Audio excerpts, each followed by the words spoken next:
Hi everybody, so today I am here to show you my latest creation. So I had made this cupped overbust for another person, it's not for myself, but this one was kind of challenging.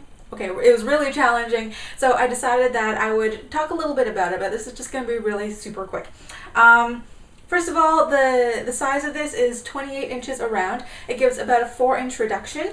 It has 24 bones. It's double boned. Some of these bones are in the middle of the panels because this satin does not behave very well. So I'm hoping that this actually has fewer wrinkles when it's on a human body compared to when it's just laying flat or on a clean little pillow like this, because this is not very representative of how a real person looks.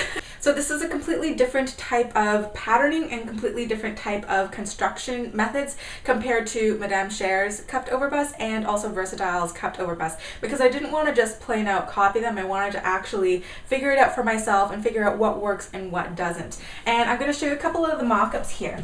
So for one of the mock-ups, you can see that it didn't have an actual bra form underneath. It is just plain fabric. And some of the challenges that I had basically run into for this was that it was too pointy here at the front. It wasn't giving good enough support. It really needs an underwire underneath.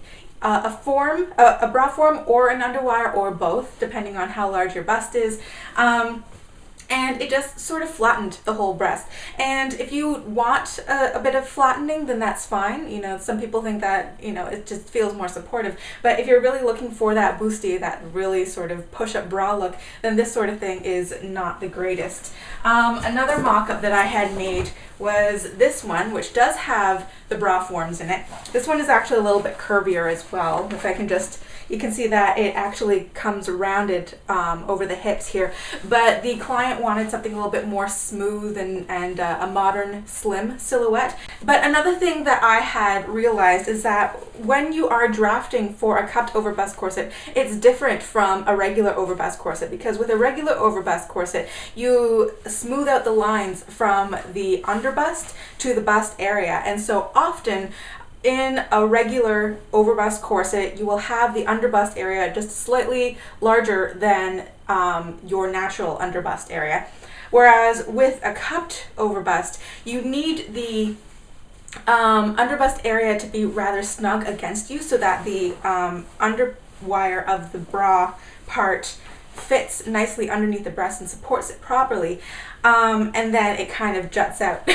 So you have to form a different pattern for the cup part and for the underbust part. So what I ended up doing was sort of, I guess you could say it was modifying an underbust corset to have cups at the top and then giving it a high back as well. Another fitting issue that I had run into was in this particular mock-up, the back was too small. It was forming about a 5 or 6 inch gap in the back at the very top, at the bust or underbust area, and the cup was too large, even though I had deliberately sized down a cup size for this person.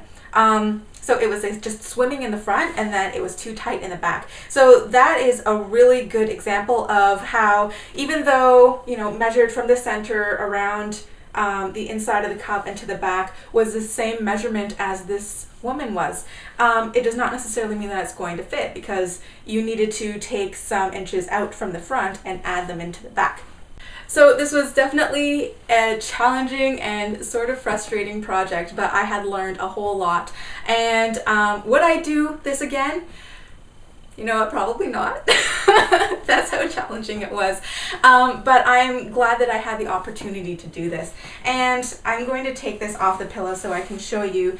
For the inside, and I hope that you can see the inside here, but even though I had machine stitched the floating lining on the top and bottom edges and obviously on the back edges here, I had to do an invisible hand stitch around the bottom of these cups, because if I were to just machine stitch it, then it would just show through on the outside and it would just look sloppy. So I decided to go to the extra time and effort just to hand stitch it so that it looks neat. And this also has, I left the inside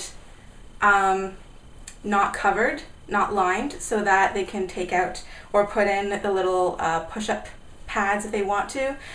This has, sorry, this doesn't have a busk in the center front, but this also has a floating modesty panel on the inside here. And what they had decided in the last fitting was that they would just rather not have a busk in the center front. Usually I have a busk in the front of my corsets, but for this one they decided not to, so that the front will remain really nice and smooth if she ever wants to wear this underneath clothing.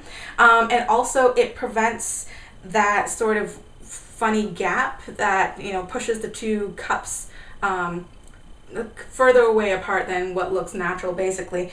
Even though I had started with the thinnest busts, or the most narrow busts that I could find, which is basically my black coated busts, and I had also made them start a little bit further down, but that would mean that I would have to either add a hook and eye, or I would have to add grommets and lace up the top just to make sure that the bust stays together and doesn't splay outwards from any sort of pressure.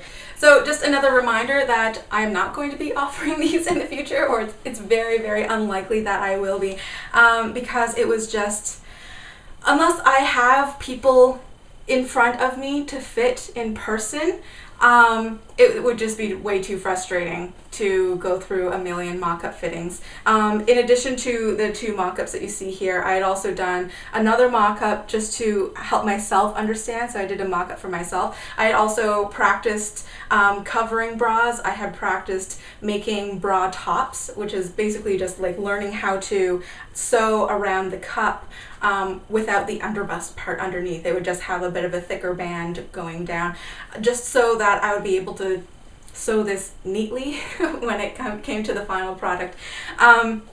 It just, yeah, it was a lot more time than I was anticipating. And when I say that anybody who offers cupped overbust corsets for $400 or maybe even $1,000, it is well worth the price for the amount of time that actually goes into this sort of thing. It's very slow, fiddly work. I offered this one at a very heavy discount, with full disclosure that I was not experienced in doing cupped overbusts. So these people, they had known that and they were willing to work with me. And so, yeah, there is that. If you want cupped overbust, then there's Madame Cher, there's, I believe, Black Cat corsets, there's Versatile corsets. There's actually quite a few of them offering cupped corsets now. And they all do absolutely beautiful work. And that's pretty much it. So I hope you enjoyed this little case study, and I hope you were able to learn from a little bit of my experience, what to do and what not to do. And I will see you guys after the weekend for the next video. Bye.